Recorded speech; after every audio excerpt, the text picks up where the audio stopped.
गुरु महाराज की जय। श्री श्री सद्गुरु महाराज की जय। अखंड मंडलाकारं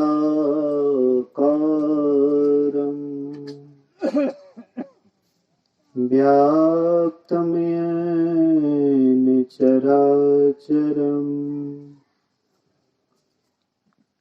तत्पदं दर्शितं येन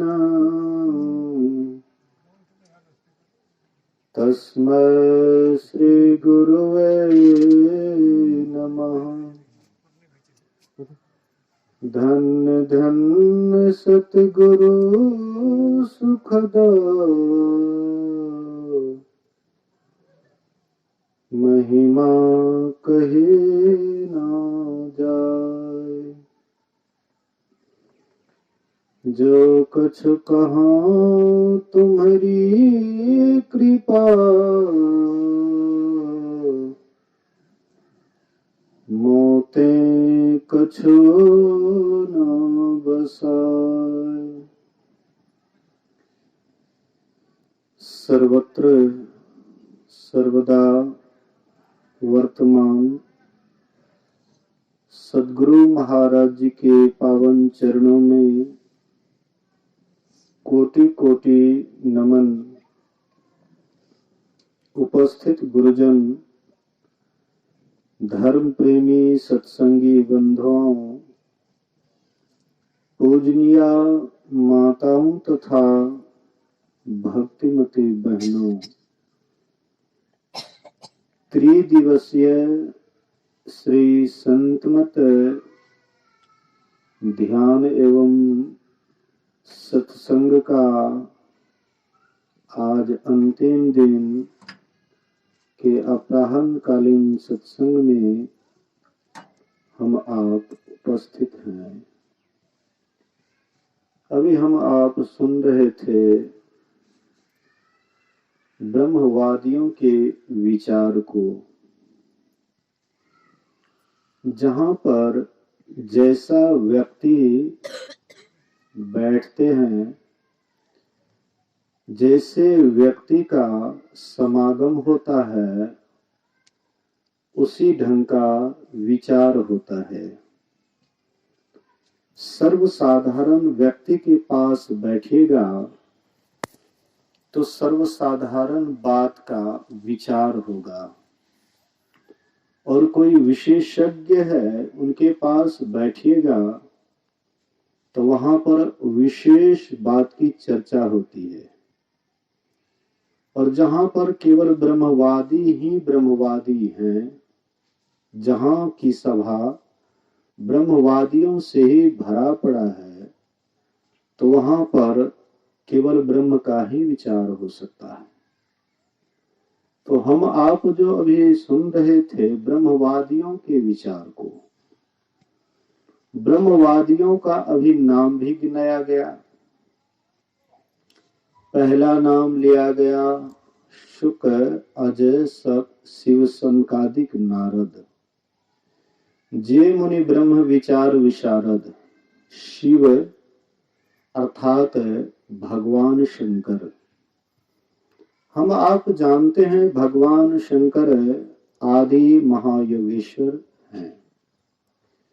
उनके जैसे पृथ्वी पर शायद ही कोई महान योगेश्वर हुए होंगे। दिन रात जो केवल योग में ही रत रहने वाले, योग में ही निष्णात रहने वाले, जहां भी जाते थे केवल योग ही योग में बराबर रहते थे, योगस्थ रहते थे। तो ऐसे शिव जी भी उस सभा में उपस्थित हैं। अज अर्थात ब्रह्मा जी जो सबको जन्म देने वाले हैं, वे ब्रह्मा जी भी वहां उस सभा में उपस्थित है। शिव, अज, सुक, सुखदेव मुनि जो गर्भे से ब्रह्म ज्ञानी थे, माँ के गर्भे से माया को जान चुके थे, इसलिए माया के डर से माँ के गर्भ से नहीं निकलना चाहते थे, वे परमहंस सुखदेव जी महाराज भी उस सभा में उपस्थित हैं। शिव अज सुख सनकादिक, चार भाई, सनकादि ऋषि चार भाई थे। सनक, सनंदन, सनातन और सनत कुमार, ये चार भाई का भी नाम इसमें दिया गया है। अंत में नारद जी, नारद जी भी इस ब्रह्म ज्ञान में प्रवीण थे। तो ये चार महापुरुषों की गिनती करवाए। अभी मान लीजिए हम लोग यहाँ पर बैठे हुए हैं, मान लीजिए 50-60 के आसपास हम आप यहाँ बैठे हुए, लेकिन जब गिनती करने वाले आएंगे तो सबका गिनती नहीं करेंगे। इसमें से गिने चुने 2-4-10 का गिनती कर लेंगे और उसका नाम पेपर या कोई चीज पर दर्शा देंगे, यहाँ सत्संग हो रहा था, ऐसे ऐसे ये सब बाबा लोग आए, लेकिन सबकी गिनती नहीं करवाएंगे। वैसे ही वहां पर ब्रह्मवादी में केवल 8 का गिनती करवाए, लेकिन और भी वहां पर हैं, लेकिन उसकी गिनती नहीं करवाए। शिव अज सुख सनकादिक नारद, जे मुनि ब्रह्म विचार विशारद, जो मुनि ब्रह्म विचार में प्रवीण हैं, ऐसे का, हाँ, सबकर मत, सबका यह विचार है, हे खगनायक, हे पक्षीराज, सबका यह विचार है कि जब तक राम के चरणों में प्रेम नहीं करोगे तब तक सुख नहीं मिलेगा। हम आप कौन चीज चाहते हैं? हम आप अपने हृदय से पूछें, अपने आत्मा से पूछें कि हम आप चाहते क्या है। ऐसे तो चाहनाओं का अंत नहीं है। गुरु महाराज जी एक बार ऐसे ही जा रहे थे रास्ते से, और कोई बड़े विद्वान से भेंट हो जाती है। तो गुरु महाराज जी से पूछ देते हैं कि आप कौन चीज का प्रचार करते हैं, आप किस चीज का प्रचार करते हैं? तो गुरु महाराज जी कहते हैं कि मैं ईश्वर भक्ति का प्रचार करता हूं। तो वे कहते हैं कि क्या ईश्वर है? वह विद्वान कहते हैं क्या ईश्वर है? गुरु महाराज जी कहते हैं हाँ ईश्वर है। वे विद्वान कहते हैं मैं ईश्वर को नहीं मानता हूं। ईश्वर है, मैं इसको नहीं मानता। गुरु महाराज जी कहते मत मानिए, आपसे हमको झगड़ना थोड़े है। अब कोई नहीं मानता है ईश्वर को तो नहीं माने, मत मानिए। तो कहते तब मेरे लिए प्रचार आपका क्या है? आप ईश्वर भक्ति का प्रचार कर रहे हैं, लेकिन मैं ईश्वर को नहीं मानता हूं, तब मेरे प्रति आपका क्या प्रचार है? गुरु महाराज जी कहते हैं आप ईश्वर को नहीं मानते हैं, मान लिए, लेकिन आपको क्या चाहिए? आपको क्या चाहिए? बोले कि चाहनाओं का कोई अंत है चाहनाओं का। क्या चाहिए? बहुत कुछ चाहना है। गुरु महाराज बोले समेट करके बोलिए, हाँ समेट करके बोलिए कि आपको क्या चाहिए। कहते आप ही कह दीजिए। विद्वान आदमी कहते हैं कि आप ही कह दीजिए। तो गुरु महाराज कहते हैं अगर आपको सभी प्रकार का ज्ञान हो जाए, सभी प्रकार का सुख मिल जाए, हर तरह की शांति मिल जाए, और कुछ पाने के लिए बाकी रहेगा? कहते ना, जब सभी प्रकार का सुख मिल जाएगा, सभी प्रकार की शांति मिल जाएगी, हैं, सभी प्रकार का ज्ञान मिल जाएगा, फिर पाने के लिए बाकी क्या रहेगा? गुरु महाराज कहते आपके लिए मेरा यही प्रचार है कि सभी प्रकार का सुख, सभी प्रकार की शांति, सभी प्रकार का ज्ञान मिलता है अंतर ध्यान से। बोलिए श्री सद्गुरु महाराज की जय। सभी प्रकार का ज्ञान, सभी प्रकार की शांति, सभी प्रकार का सुख मिलता है ध्यान से।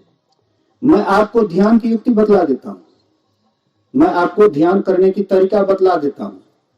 और ध्यान के गहराई में जब आप डुबकी लगाइएगा, गहराई में जब आप जाइएगा, तो वहां पर जाने के बाद आप जब अकेले हो जाइएगा तो आप ही रहिएगा कि परमात्मा में रहेंगे। बोलिए श्री सद्गुरु। वहां पर और है ये नहीं है। अपने को देखेंगे तो परमात्मा को देखेंगे, परमात्मा को देख लिए तो अपने आप को देख लिए, वहां पर फिर ये नहीं रहेगा। और फिर कोई कहेंगे कि ईश्वर नहीं है, लेकिन आप कहते रहिएगा कि ईश्वर है। अभी आप कहते ईश्वर को नहीं मानते, लेकिन उस समय में आप ईश्वर को भी मानने लगेगा। मतलब कहने का, हम आप भी क्या चाहते हैं?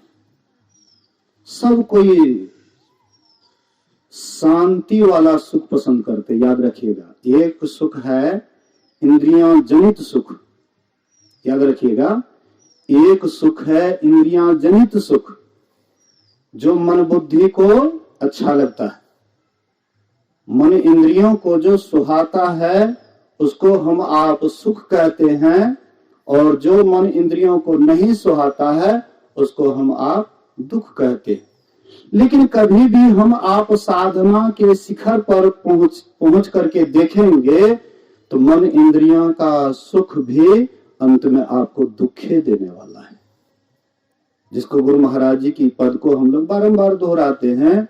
तन सुख मन सुख इंद्रिय सुख सब दुख, तजी दे विषय दुख दाई सुख।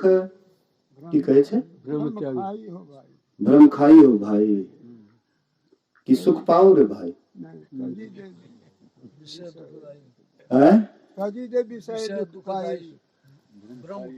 भ्रम खाई हो भाई। अच्छा, हाँ सुन लिया। अब यहाँ पर आइए, हम लोग गाते क्या हैं? तन सुख मन सुख इंद्रिय सुख सब दुख। लेकिन बढ़िया से गौर से देखिएगा, साधु सत्संगी भी इसी में डुबकी लगाना चाहते हैं। मन इंद्रियों के सुख में ही ये भी डुबकी लगाना चाहते हैं। इससे ऊपर जल्दी उठना नहीं चाहते हैं। इससे ऊपर उठिएगा तब आपको पता लगेगा कि 10 टकिया सुख के बाद भी नमरी वाला सुख है।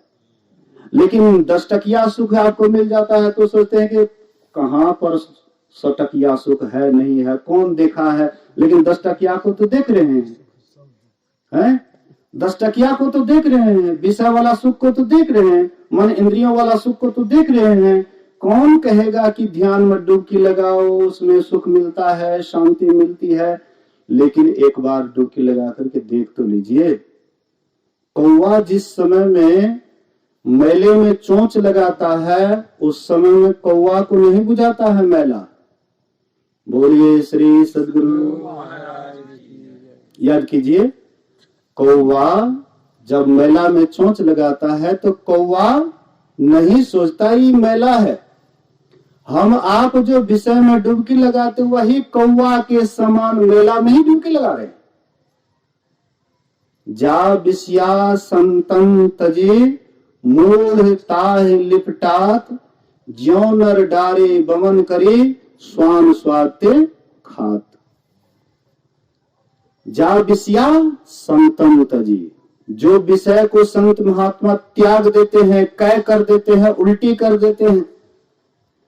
जैसे मनुष्य कोई भी मतलब खाए हुए भोजन को अनपच हो जाता है, या गाड़ी पर सफर करते हैं, किसी प्रकार का मतलब आपका गड़बड़ी हो गया तो उल्टी कर देते हैं। लेकिन मनुष्य देखता है वह उल्टी को तो कहता छी कौन ये ऐसा कर दिया, गंदा गंदा। लेकिन वही गंदा को देखिएगा, बगल से जब कुत्ता आता है तो बड़ा चाव से चाट चाट करके खाता है, उसको गंदगी नहीं बुझाता। जैसे वह कुत्ता उल्टी को चाट चाट करके खाता है, ऐसे ये 5 विषय को संत महात्मा उल्टी कर दिए। बोलिए श्री सद्गुरु।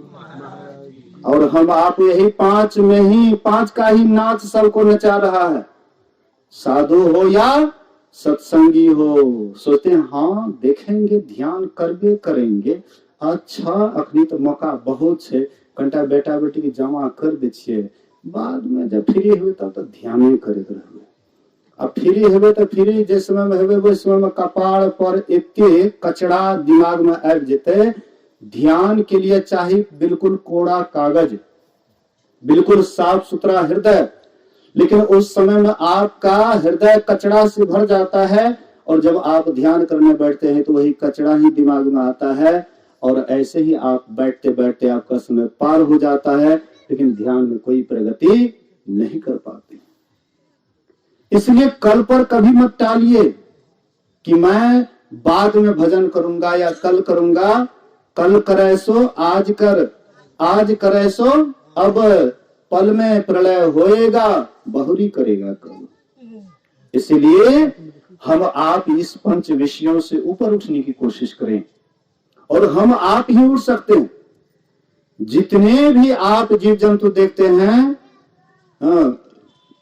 जलचर, थलचर, नभचर, नाना, जे जड़ चेतन जीव जहाना, ये जितने भी प्राणी हैं, लेकिन किसी में यह सोच नहीं है, समझ नहीं है कि हम पंच विषयों से ऊपर उठें। लेकिन एक मनुष्य है जो प्रयास करे तो यह पंच विषयों से ऊपर उठ सकता है। लेकिन पंच विषयों से ऊपर उठने के लिए क्या करना पड़ेगा? कहां जाना पड़ेगा? कोई बाहर में है कोई ऐसा नदी जहां में डुबकी लगाएंगे तो पंच विषयों का मैल धुल जाएगा? कलिकाल का जो दाग हृदय पर चढ़ गया है, कहीं पर कोई ऐसी पवित्र नदी है जहां डुबकी लगाएंगे तो कलिकाल का दाग समाप्त हो जाएगा? संत महात्मा कहते हैं नदी तो है लेकिन बाहर में नहीं है। नदी है वह जो कलिकाल का दाग तुम्हारा धो सकता है। पंच विषयों का जो जन्म जन्मांतर का दाग चढ़ा हुआ है वह भी धो सकता है, वह नदी भी है। लेकिन तुम बाहर में वह नदी खोजते हो, यहीं से तुम्हारी अज्ञानता और मूर्खता शुरू हो जाता है। हम अज्ञानी की भांति कहते हैं, हाँ कैसे कहते हैं, मृग ढूंढे बन माही, कुंडल बसे मृग ढूंढे बन माही, ऐसे घट घट पीब है दुनिया जाने नहीं है। मृगा के नाभि में कस्तूरी है, उसका सुगंध फैलता है। यह मूर्ख सोचता है कि कोई झाड़ी में से सुगंध आ रहा है। अब ये खोजते फिरता है, ढूंढते फिरता है, लेकिन वह कस्तूरी का सुगंध कहीं बाहर से नहीं, उनके ही नाभि से, उनके ही नाभि से निकलता है। इसी तरह से वह शांति, वह सुख भी हमारे भीतर में एकदम भरा पड़ा है। हम कितना ही खर्च करेंगे, ये सुख शांति कभी घटने वाला है नहीं। लेकिन वहां जाएंगे तब तो हम लोग पढ़ते हैं बराबर, अंतर के अंतिम तह में गुरु है, मन पता पाता नहीं, नैनों की तिल में ज्योति उनकी नजर में आता नहीं। लेकिन यहाँ पर अगरबत्ती जरूर घुमाएंगे। बाहर में गुरु महाराज को देखेंगे, ये फोटो में गुरु महाराज है, अगरबत्ती घुमाएंगे, प्रसाद चढ़ाएंगे, लेकिन कभी भी इनकी छवि को अपने भीतर में उगाते हैं, अपने भीतर में देखते हैं कि वह छवि कैसा है, वह अद्भुत छवि, वह विचित्र छवि जो लौकिक होते हुए धीरे धीरे अलौकिक हो जाता है, जो अंधकारमय होते हुए प्रकाशमय हो जाता है, जो शब्दमय हो जाता है। गुरु क्या है? गुरु आपके भीतर में विराजमान है, गुरु आपका इंतजार कर रहा है। लेकिन हम आप उनके इंतजार की तरफ भीतर नहीं जाते हैं, लेकिन अरबों खरबों वर्षों से भी इंतजार कर रहे हैं। गुरु अर्थात परमात्मा, ईश्वर, वे ईश्वर अरबों खरबों वर्षों से हम लोगों का इंतजार कर रहा है। दादू दयाल जी महाराज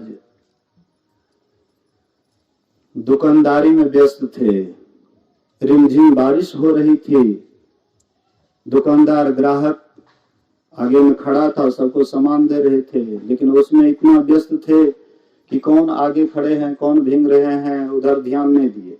जब ग्राहक छट गया तो देखते हैं गुरु महाराज बाहर में भींग रहे हैं।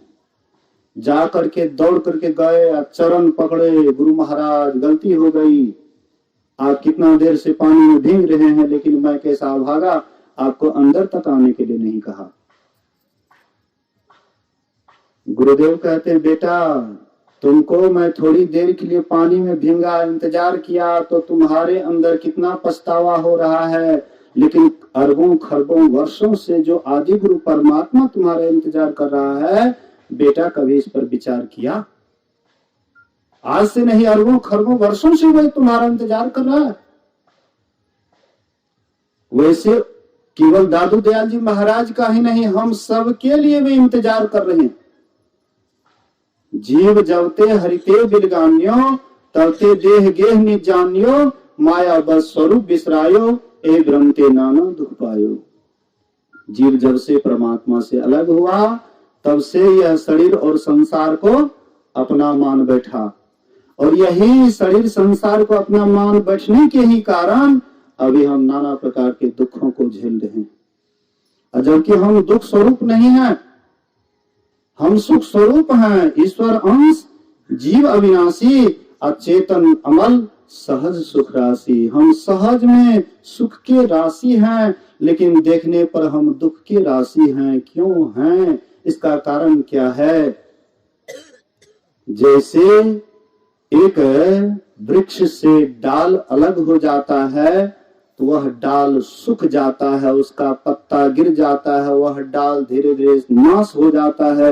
ऐसे ही परमात्मा रूपी वृक्ष से यह जीव भी हट गया है, इसलिए सुख रहा है, इसलिए दिन रात दुखी है। और जैसे ही परमात्मा में जाकर के मिल जाएंगे, फिर इसका एक भी दुख नहीं रहेगा, सदा के लिए चरमरा करके झड़ जाएगा। इसलिए संत महापुरुष कहते हैं कि इस परमात्मा की तरफ चलो। जैसे गंगा जी की तरफ एक एक पैर बढ़ा करके कोई जाता है, तो ये गंगा भक्ति में दाखिल है। इसी तरह से भीतर में अगर आप एक थोड़ा सा भी आप अंदर में चलते हैं, तो ये परमात्मा की भक्ति में दाखिल है। इसलिए हम आप बाहर नहीं खोजें। गुरु महाराज कहते हैं, निज तन में खोज सज्जन, बाहर ना खोजना।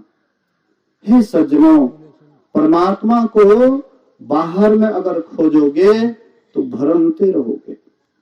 आज तक भी जो बाहर में परमात्मा को खोजे हैं, वे भ्रम में हैं।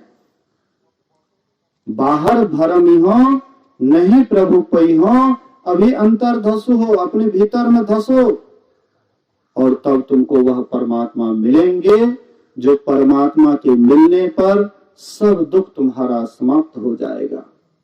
तब स्वप्न में भी दुख का मुख नहीं देखना पड़ेगा, सदा की शांति में चले जाओगे, सदा की सुख में चले जाओगे। लेकिन इसके लिए हम लोगों को एक निष्ठ भक्ति करनी है। हम लोग भक्ति तो करते हैं, लेकिन कौन भक्ति करते हैं? बोलिए श्री सद्गुरु।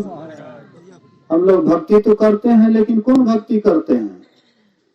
देव दनुज मुनि नाग मनुज सब माया विवश विचारे, तिनके हाथ दास तुलसी, कहा प्रभु अपनों को हारे। कहते हैं कि अगर आप अनेक देवी देवता की तरफ जाइएगा, कहां कहां जाइएगा, सब माया के अधीन है। इसलिए वह जो निर्माया है, जो परमात्मा है, जो सभी देवी देवता को रचने वाले हैं, इसलिए उनको छोड़ करके अगर कहीं भी आप जा रहे हैं तो समझ जाइए आपकी फजीहत होगी।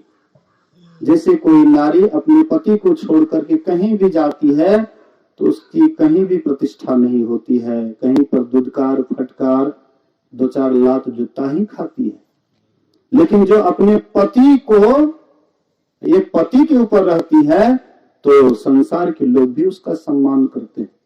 इसी तरह से एक परमात्मा को पकड़ करके, एक परमात्मा की ही भक्ति जो करते हैं, संसार में उसका सम्मान होता है। और जो अनेक देवी देवता की तरफ जाते हैं, वे कभी भी सम्मान के पात्र नहीं होते। एक बार महर्षि संतसेवी जी महाराज यही पूर्णिया आए, कान का ऑपरेशन कराना था, कान में कोई गड़बड़ी थी। तो वहां के जो कान के स्पेशलिस्ट डॉक्टर थे, उनके पास गए तो दोनों में बातचीत होती है। तो डॉक्टर साहब कहते हैं, संत सेवी जी महाराज से कि आप किसको पूजते हैं? तो संत सेवी जी महाराज कहते मैं सगुण में गुरु महाराज को, निर्गुण में परम पिता परमात्मा को। और संत सेवी जी महाराज भी कहते हैं कि आप किसको पूजते हैं? बोले कि मैं थोड़ा थोड़ा सबकी पूजा कर लेता हूँ। बोले कि सबकी पूजा कर लेते हैं? तो हाँ। अच्छा बोलिए तो हिंदू धर्म में कितने देवी देवता है? बोले कि नहीं जानते हैं। तो संत सेवी जी महाराज बोले कि 33 करोड़ देवी देवता है। तो आप कितने को पूजते हैं दिन में? 10, 20, 25, 50, 100 कितने को पूज लेते हैं? अरे मान लीजिए कि 200-400, 500, 1000, लेकिन पूज नहीं पाइएगा, लेकिन मैं मान लेता हूँ। और मैं यहाँ तक मान लेता हूँ कि 1 करोड़ को ही आप पूज लेते हैं, लेकिन पूज कभी नहीं पाइएगा। लेकिन मैं एक उदाहरण स्वरूप 1 करोड़ को ही आप पूज लीजिएगा। इधर बच गया बैलेंस 32 करोड़। तो आप इलेक्शन में खड़ा होइए एमएलए या एमपी से, आपको जनता 1 करोड़ जनता वोट दे और 32 करोड़ जनता दूसरे को वोट दे, तो किसकी विजय होगी? कौन जीतेंगे? बोले कि जिधर 32 करोड़ जनता वोट देंगे उसी का विजय होगा। बोले कि आप 1 करोड़ को पूछते हैं, उधर 32 करोड़ नाखुश रहता है, दुखी रहता है। तो बोलिए आपसे मैं पूछता हूँ कि आप कभी भी आगे बढ़ पाइएगा? 1 करोड़ आपका सपोर्ट करेंगे, उधर 32 करोड़ नाखुश है आपसे, कभी भी आप आगे बढ़िएगा? तो नहीं। तो संत सेवी जी महाराज कहते हैं कि एक परमात्मा की पूजा से 33 करोड़ देवी देवता की पूजा हो जाती है। हाँ, 33 करोड़ देवी देवता की पूजा हो जाती है।